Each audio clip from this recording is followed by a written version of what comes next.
Good day, everyone. I am Suraifa Elias, and we are the presenter number 9. And our experiment is about Milgram, the task of obedience. So when we say Milgram experiment, it is a series of social psychology studies demonstrating the extent to which people obey authority figures. So this was designed to understand the psychology of obedience through authority. So this experiment was inspired by the during the World War II, whereas na-convict si Adolf Eichmann. So dahil doon na-inspired, kumaga na curious si Milgram na ano ba yung sino yung dapat patawan sino yung guilty para sa pagpaparusa na yon. Is it the one who execute na dun sa trial, or yung nag-utos na i-execute si Adolf Eichmann? So, pa-proceed.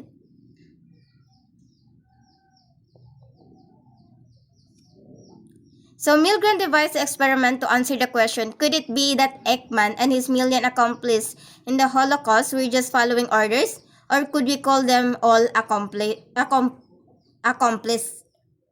So, yung study niya was famously involved a participant administering what they believe were increasingly painful electric shocks to a learner, revealing that a staggering majority would proceed to the highest. So, ang ginawa ni Milgram, gumawa siya ng participant, and it was assigned the role of teacher. So, ang confederate or an actor working with Milgram played the learner, and another actor played the experimenter in a lab coat. So, ang task, the teacher administered a word pairing task to the learner, and for every incorrect answer, the experimenter ordered the teacher to deliver an electric shock. So, the shock generator featured 30 switches ranging from 15 volts to 450 volts. Disclaimer, no real shocks were given, but the learner feigned escalating pain, screaming, and eventual silence. So if the teacher hesitated, the experimenter used standardized verbal prods to demand compliance, such as the experiment requires that you continue. So, dahil doon, naging malaking kontrobersya yung naging experiment ni Milgram.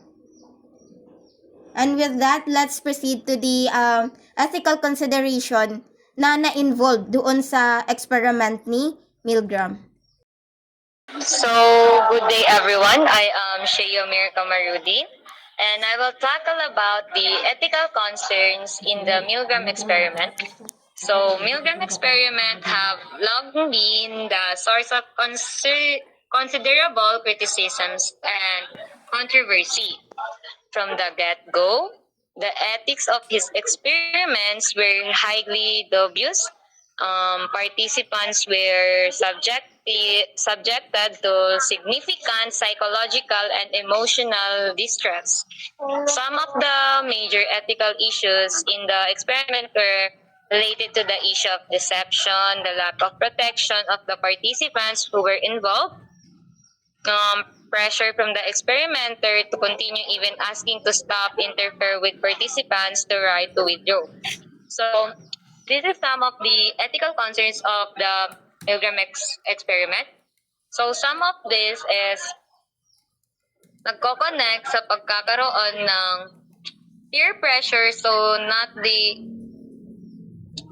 to participate to the experiment kahit hindi naman talaga open, but then they are giving their consent to do the experiment and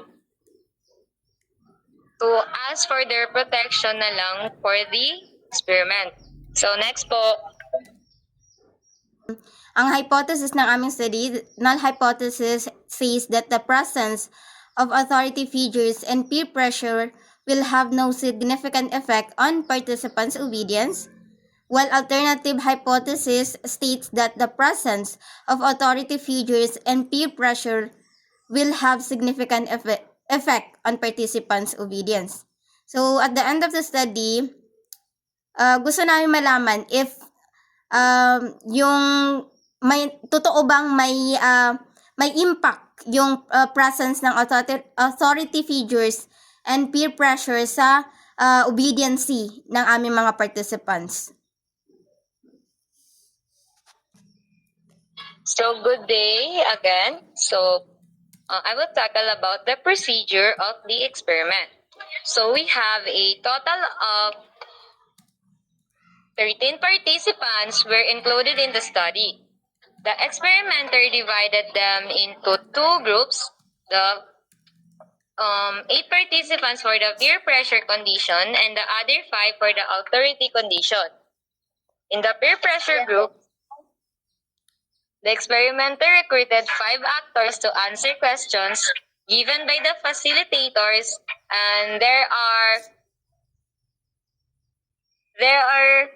5 actors provided to the incorrect answer, while the one actor or the 3 actors have the correct answer. So the facilitators instructed the actors to persuade the participants to agree with their answers. So sa peer pressure group, we experimented while having a agreement to the 5 participants to answer the question incorrectly, to see if the other 3 participants will change their answer or second guess their correct answers. For the authority condition, the same questions were used. However, only one actor was needed to portray a teacher or to other authority figure. This actor intentionally gave incorrect answers and to attempt to convince the participants that these answers were correct. So, for the authority condition, the researchers had a authority figure or has a teacher figure that will give a wrong answers to the participants. So they will see if the participants were going to be manipulated or stick to their correct answers. So next po. So, in the result, the first trial showed limited obedience to authority. Since kilala ng participant yung mga experimentator personally, they didn't feel pressured or intimidated. So, because of this, yung authority figure had little influence over their decision. Pero, however, after yung repeated persuasion from the actors at experimentator, yung 2 participant mula doon sa line B is nag-switch to line A due to social pressure and confusion natin. So, while the other 2 participants naman remain with line B until they are showing resistance to both authority and peer pressure or peer influence. So, sa second trial naman is it also showed a weak obedience dun sa authority. The participant chose line B as the longest one, while yung mga actors naman and experimentator insist na yung line A yung correct. Although yung participant ay na-pressure and repeatedly persuade, hindi nila i-change yung answer nila and they continue to defend the original choice until the end. However, they also showed a sign of uncertainty and were almost convinced. Doon sa mga persuasion ng experimentator or almost obey the authority figure because of the repeated arguments and pressure. Next po. So, overall, yung experiment demonstrate that though obedience to authority was limited, yung peer pressure naman at saka yung conformity had a stronger effect on the participant behavior. Kaya ganun yung nagiging nagiging response nila doon sa provocation ng mga experimentator tsaka ng actors. Yun lang po, thank you. Good afternoon. I am Sitina Del Basog and I will be discussing the discussion. This study demonstrates that social influence, whether through a direct authority figure or the collective pressure of a group, has a profound impact on an individual's decision-making and obedience. The results indicate that participants often deferred to external signals, such as the suggestions of a peer group or the commands of a perceived authority, even when those signals are incorrect. These reactions suggest that the psychological need to conform or obey often overrides individual judgment. The strength of this experiment lies in its ability to isolate two distinct types of social influence: peer pressure and authority. By using actors to provide intentionally incorrect answers, researchers could directly observe the conflict between a participant's own perception and the influence of the group or leader. The standardized set of questions ensured that the variations in responses were due to the social condition rather than the difficulty of the task. However, the experiment also faced significant limitations.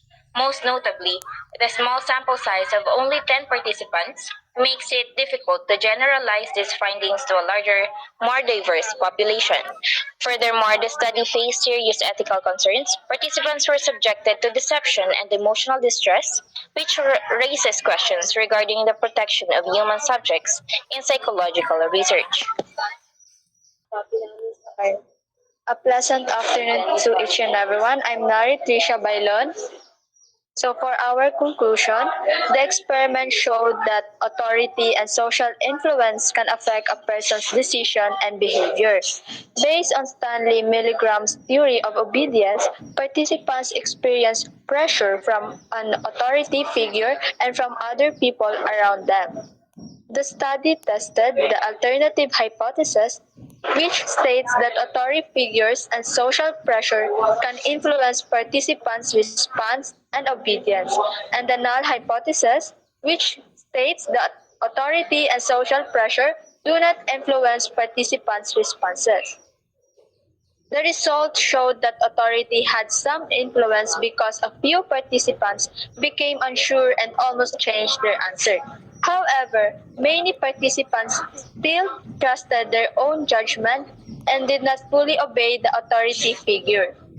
The experiment also showed that peer pressure had a stronger effect than authority alone. Some participants changed their answer because they were influenced by the group and wanted to agree with others. Overall, the findings partially support the alternative hypothesis because authority and social pressure influence some participants' behavior. However, peer pressure and conformity appeared to have a strong effect than authority alone in this experiment. So that's all for the conclusion. Thank you.